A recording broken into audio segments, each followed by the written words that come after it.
ትዳር ደስታን የሚያመጣው ምን ሲሆን ነው?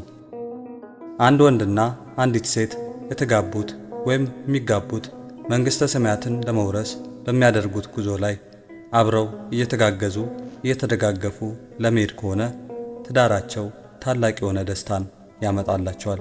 ባልና ሚስት ከነሱ ከእያንዳንዳቸው የሚጠበቀውን ኃላፊነት ለመወጣት የሚሞክሩ ከሆነ የጋራ ጥቅማቸው ፈጥኖ የግድ ይከተላል።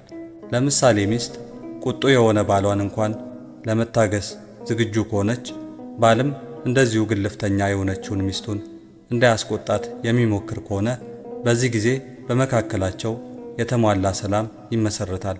ሕይወታቸውም ከሞገር ነፃ እንደሆነ ወደብ ይሆናል።